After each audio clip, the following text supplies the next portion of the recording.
Again, we've been through this, but the two that we're really interested in, of course, are Seleucus and Ptolemy, the last two. And that's the one we're going to focus on for 30 verses, from verse 5 to 35 in Daniel 11. Daniel 11, verse 5, "And the king of the south shall be strong, and one of his princes, and he shall be strong above him, and have dominion, and his dominion shall be a great dominion." Well, this is apparently an allusion to Ptolemy the first, sometimes called Soter, who took Egypt, and Seleucus, Nicator, taking Syria. These are the first of the Ptolemies and the Seleucids, right after Alexander. And these two dynasties begin 150 years of warfare between them. And in these warfares continually trample back and forth through Israel, which is, as you'll see as we go forward here, it's all summarized, but still it's there in definitive terms. It is summarized on one hand. On the other hand, there's enough detail here that forces the skeptics to try to argue that Daniel must have been written later than it's reported to be. And I'll show you why that's not a tenable argument here as we go forward.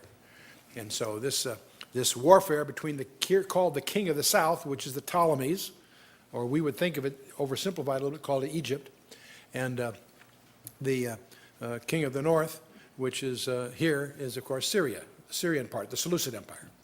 And this tension continues until Rome marches east, and Pompey, for Rome, conquers the area and establishes Roman rule over the whole area. But until the Romans do that, they're fighting back and forth, back and forth. And here's a quick summary of it.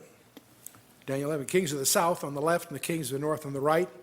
And we go through six members of the Ptolemaic dynasty. And we go through, 9 Seleucid leaders under Seleucid or Antiochus labels of various kinds. And one thing I'd like to point out to you, it's under Ptolemy II Philadelphus, in which at that time the literary capital of the world was a place called Alexandria. And the Jewish communities around the world, in general, spoke Greek, not Hebrew. They used Hebrew much as a Catholic uses Latin. In other words, you might know enough about it for ceremonial purposes. It wasn't really an operative capability to most Jewish people. And yet most Jewish people would want a copy of their Tanakh, their Old Testament, that they could really relate to. So they wanted a Greek translation, just as you and I want an English translation of a Bible. They wanted a Greek translation. So under Ptolemy II Philadelphus, a project is sponsored involving essentially 70, some say 72, scholars, the best that they could find, that would translate from the Hebrew to the Greek. And the work product took 15 years, from 285 to 270 BC. And that work product is known as the Septuagint version. Septuagint simply being a fancy word for 70. You'll often see it abbreviated in footnotes as LXX, the Roman numeral for 70. It's just the code name, if you will, of what they call the Septuagint translation. And I believe we have 4 or maybe 6 copies of that, variations of it that have come down. But because Greek is such a different language than Hebrew, Hebrew is very emotional, very descriptive in a deep sense, but it lends itself to word games, deliberately so. And Greek is just the opposite. It is incredibly precise. It has the largest vocabulary of any language on the planet Earth. Every verb has to go through 5 specific tight definition requirements, constraints. It's a highly rigid, but therefore highly precise language. It has nuances of meaning that it often takes several sentences to get the equivalent of in English. The Greek is very, very powerful. So that's very useful. That's why the Septuagint translation is very, very useful, because it has a precision that's inescapable.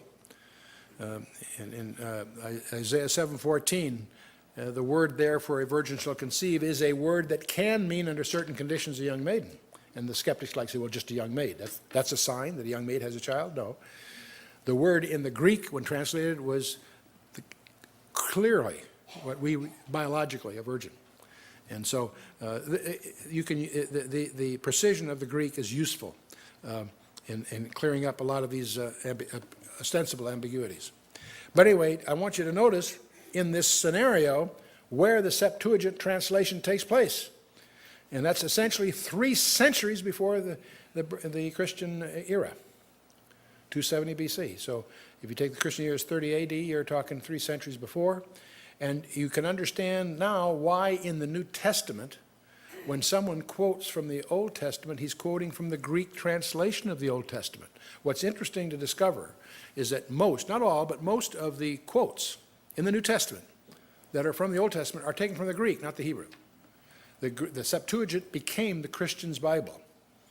The Septuagint plus whatever copies you could scrounge up of the letters that were flying around among the apostles and so forth.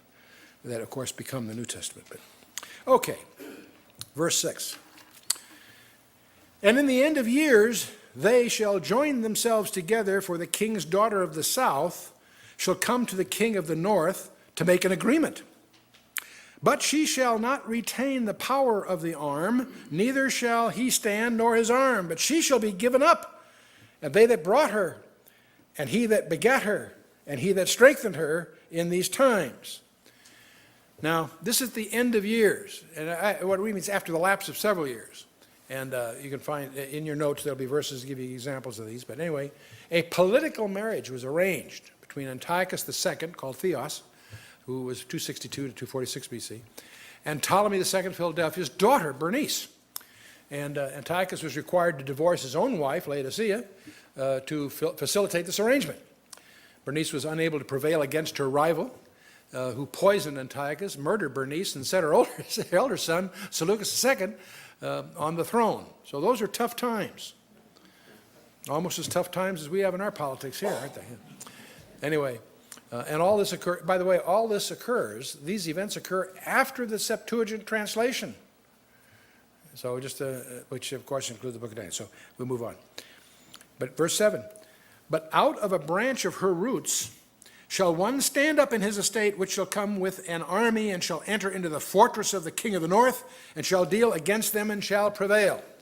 And this is apparently an allusion to Ptolemy III, Euergetes, who is the brother of the murdered Bernice, who invaded Syria, seized the port of Antioch, and overran Seleucus' empire as far as Babylon. So this was a big incursion into the Syrian empire from the south. And get to verse 8. And shall also carry captives into Egypt, their gods and their princes, and with their precious vessels of silver and gold. And he shall continue more years than the king of the north. And by the way, his spoils for Egypt included 4,000 talents of gold, 40,000 talents of silver, and about 2,500 idols. Some of these were carried to Egypt by Cambyses 280 years earlier. Some of them were there earlier. But he continued more years than his rival, 24 years versus the 20 of his rival. So even those particulars have been dug out by historians that fit this model, interestingly enough. In verse 9, so the king of the south shall come into his kingdom and shall return into his own land, but his son shall be stirred up and shall assemble a multitude of great forces, and one shall certainly come and overflow and pass through. Then shall he return and be stirred up even to his fortress. And so after 2 years, Seleucus reorganized and marched south against Egypt and got clobbered, and returned to Antioch with only a small remnant of his army. And so very analogous perhaps to Napoleon's intrusion into Moscow, if you recall. He went in with, 500,000, came out with 10,000, by the shrewdness of the Scythians, if you will. But in any case, the sons of Seleucus II were Seleucus III, and who was murdered during a campaign in Asia Minor, and Antiochus III, Antiochus III is known as Antiochus the Great. And from a secular chronicle point of view, you'll come across Antiochus the Great. He's not the Antiochus we're interested in. We're interested in Antiochus IV, who calls himself Epiphanes. But in any case, I'll get to him in a minute. But Antiochus the Great, Antiochus III, who reigned to about 187 BC, he recovered the fortress of Seleucia, province of Tyre, and then he resumed war with Egypt. And these are all in the ancient histories, and they're footnoted in your notes if you want to get into that. And so, about 312 BC, a large Egyptian army by Ptolemy IV marched through Judea until it was met in Lebanon by Antiochus, who routed it and captured many Judean cities, both west and east of Jordan, both sides. And initially, the army of Ptolemy IV was larger than that of Antiochus III. But in the spring of 219 BC, the Battle of Raphia, which is about 20 miles south of Gaza, Antiochus commanded 60,000 men and Ptolemy about 70,000. Antiochus was defeated with a loss of 10,000 infantry and 300 cavalry. And Ptolemy, indolent, resolute, dissolute, signed a peace treaty with Antiochus III, and Ptolemy IV celebrated his victory by a tour of the eastern Mediterranean provinces, including Jerusalem. And he was prevented from entering the Holy of Holies by paralysis. It's interesting to me as you recount history how often God intervenes to preserve that for certain times. So anyway, he was prevented from entering the Holy of Holies due to paralysis he had. Returning to Egypt, he took out his chagrin on the whole situation by persecuting the Egyptian Jews. So this is starting a trend that we'll see more of.